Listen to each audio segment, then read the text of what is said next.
Welcome to Toffee TV. This is your comments for Stoke City 1, Everton 2. Let's get straight into it. Josh Kun Ayildiz, I'm sorry if that is not your name. Okay, today Everton win, but Everton have problems. I say it before, Everton need 2 defence players and a 6 who can send the ball quick in front. I think a player like Nuri Sahin from Borussia Dortmund. Offensive is okay, but Stoke is not a big number in England. Congratulations for Everton and Cenk Tosun. But if Everton play in Europe, they must buy intelligent players. The defence is catastrophic. Now Everton have 2 to 3 million new Turkish fans. So do something for us. Sorry for my English. Well, Tosun, your English is very good. Yeah, we do need defence. We need centre. We need at least one centre back. We need a left back, another midfield player. Get rid of Schneiderlin maybe and replace him in there with a maybe a more physical player or a player who can get about the pitch a bit better. Yeah, well, we'll see how we go from there, but I'm sure it'll improve next season. We hope. Earns 11. Baz, I have to disagree in regards to your comments about it being good management of Cenk Tosun when he first came to the club. Fine. I made these comments early on in videos and will say it again. Sam got it wrong. Cenk should have came off the bench against Tottenham and West Brom and eased his way into the club, but instead he was thrown in at the deep end, held underwater by breaching him for the games he should have started, benching him for the games he should have started, sorry. Luckily his luck changed and he got the chance to start and has now scored 4 goals in his last 3 matches. Otherwise he would have been written off by the Everton fans before he got a reasonable chance. When I said about maybe it was good management by Sam Allardyce, what I meant was him taking him out of the team. Obviously when we went to Dubai he worked really hard, he's had a little blow and he's come back in. He's come back in and he scored 4 goals in 3 games, so you'd have to say that it's kind of work. But I get what you're saying. We started him at Tottenham, he then started against West Brom. I think that there'd been some criticism if he wouldn't have started those games, but yeah, maybe you're right, the bench might have been a better place for him to start from, but he looks like he's up to speed now and hopefully he'll get a lot more goals. Bluno 67. Tosun's 2nd goal was pure class, diving header at the feet of their defenders and was still able to place it in the corner. Totally agree. Shades of Andy Gray there, Blue Nose, wasn't it? Al Football. Now I know why all those Turks were screaming at the Everton Twitter admin whenever Cenk was on the bench. I think we've basically just decided who's getting relegated out of Stoke, Southampton and West Ham. Can't wait for us to send Southampton down. Yeah, we are starting to see the ability that Cenk has got. We're obviously starting to see what the Besiktas fans were telling us he was all about. He works very hard, he's brave, knows where the net is, all things we love as Evertonians in our centre forwards, and who knows, maybe he'll get the number 9 shirt next season. Let's hope he continues to score more diving headers. Paul Smith, the manager's 2 signings win us the game. How many fans are going to give Allardyce that much? Until the support at Everton is whole, we don't move onwards, so let's give credit when it's due, as quick as the criticism. Paul, yeah, you'd have to be big enough as a fan, as a man or a woman, to say that, praise where it's due. Sam Allardyce bought Cenk Tosun, bought Theo Walcott in the transfer window. Both of them and now we're reaping the rewards. Theo Walcott's made us a much better side, it has to be said. Pace, works hard, seems to get it. It's been a great signing, love him.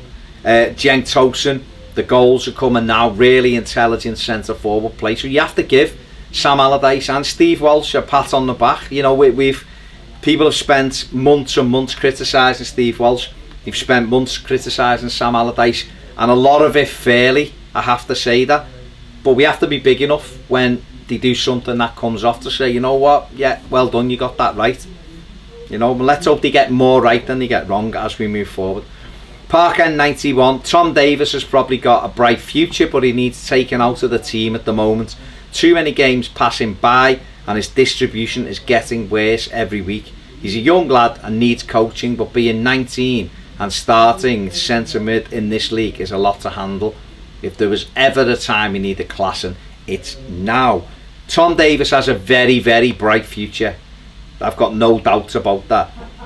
I don't know whether too many games pass him by. We're certainly a better side when he's in it because he passes the ball forward, but he isn't playing great at the moment. Seems to be one good game with Tom and then followed up by a not so good game the week later. Like you've just said, he's a 19-year-old lad playing central midfield in the toughest league in the world. It's difficult and it's a lot to handle, and I think he's handled it in the main very well. But you're right, it might be a time to swap Davy Klaassen in now, or maybe play Calvert-Lewin there at times as a link striker. You know, maybe mix it up a little bit and give Tom a little bit of a breather. But I think he's going to be a big player for Everton for years to come. Carl hates it. Looks like we found ourselves a number 9. Cenk Tosun has been shown the qualities that we needed for this coveted Everton number. He is hard working, scores goals and is brave. Everything that we need. Wasn't always the best of games, but in difficult conditions against opponents who can be awkward on the day, we came away with a win. Need to find the right players for key areas in the summer, and just maybe next season could be what we were expecting from this season. Still think we need a younger and hungry manager to drive us forwards, onwards and upwards. Sorry, come on you Blues. Yeah, Carl, I agree. Tosun looks as though he may be the number 9 we've coveted and we've needed. Reluctant to fully commit because we see him at McGibbon, but he looks like a good player, good, clever centre forward, knows where the net is, and that's what we've needed, and works so hard. In terms of the key areas, couldn't agree more. This summer it might be about finding real quality rather than real quantity, but saying that, I still think we probably need 5, even 6 players into this squad, because I think we're going to have to get a couple out the door as well. Maybe the likes of Morales and Schneiderlin may go out the door. Maybe Ashley Williams will go out the door, who knows, but we're definitely needing some real quality in some key areas in the summer. Mr. Boxing Addict, how did Pickford cost us a goal? It was a great ball in between the defenders and the keeper, and their striker got a toe on it. You don't have to talk some shite. Mr. Boxing Addict, fair enough. That is your opinion. Ours is Pickford was at fault. I think he was at fault. I think if he comes off his line, his starting position's a bit better, he takes the ball. That's my opinion, and you've got yours. If you don't like it, don't watch. That's simple. Richie Hetherington, we found an absolute gem in Tosun. Reminds me of Higuain in the way that he only comes alive when the ball is around the box. His work rate with the press is excellent too. It's nice to have a centre forward who can combine goals and work rate. It's always been one or the other, I think that is, in the past few years. It is, Richie, you're right. You know, Romelu Lukaku got us a hell of a lot of goals. The work rate wasn't always there. Before him, you know, Jelavic had a little spell, but before that we had hard workers without the goals. Probably since Yakubu, who didn't work but got a lot of goals. And this season, you know, Nias has come in and done okay, but he's not, we don't think he's the answer, do we? Calvert-Lewin's got the hard work without the goals. Cenk Tosun at the moment has the hard work and the goals, and if he can keep that going, he will be a real hero to us Evertonians, no question about it.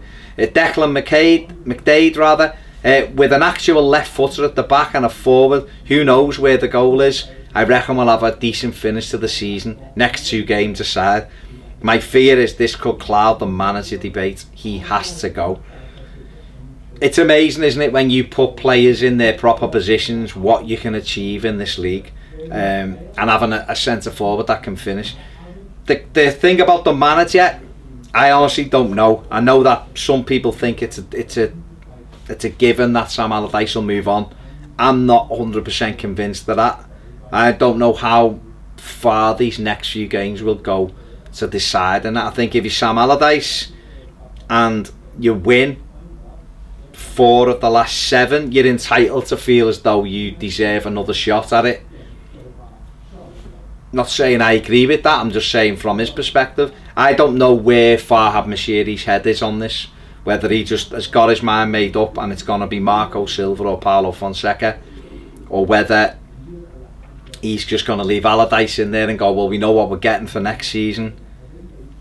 Who knows? Only Farhad Moshiri and Bill Kenwright know at this stage. Simon Rose, Sam should have brought Balassi off around the 60-minute mark. Was terrible today and could have dropped Dominic Calvert-Lewin on the left and put Klassen on in the middle. I think that would have been better to have had an orange ball as well. It was difficult to see. The one they used must have been a nightmare for the players. I thought Balassi got better, Simon, and I think, you know, he set the first goal up. I feel as though with Yannick Balassi, he frustrates the life out of people because he overcomplicates stuff, but his direct running, you know, when he gets going, he's an outlet with his pace, and that worries defenders. And I think what we probably have to do with Yannick is just play him every week till the end of the season and see where we end up with him, because he's only coming back after a long injury, and I think he probably needs the game. So yeah, Calvert-Lewin came on. He didn't have a great game but was involved. Davy Klassen on in the middle maybe for Tom Davies. Maybe that's something we'll see as we go forward towards the end of the season, now that the 40 points thing has been achieved. Rick, a bit harsh on Coleman. Was he any worse than the rest of the back four? Also a bit generous towards Balassi. I thought he was awful. Quite hard to judge some of the performances given the conditions, but I didn't think Rooney and Garner had particularly good games. With better decision making up front, we could have scored another 2 or 3 goals, which would have been a weird score given we didn't have any standout individual performances. Maybe it's more of a reflection of how bad Stoke are. I thought Coleman was alright. Didn't really get forward enough. Balassi was okay, set the first goal up. I thought Rooney was brilliant, ran the game in that position. Garner was okay. Listen, it's just opinions, isn't it? We all see the game slightly differently. You know, but the biggest thing and the most important thing is that we won the game. And that is it for your comments for Everton's 2-1 win at Stoke. If you want your comments read out, get them into us and Joe will choose them, and you may be on this show in a couple of weeks after the Manchester City game. If you haven't subscribed already, please do so, and if you want more videos, join us on Patreon. See you soon on Toffee TV.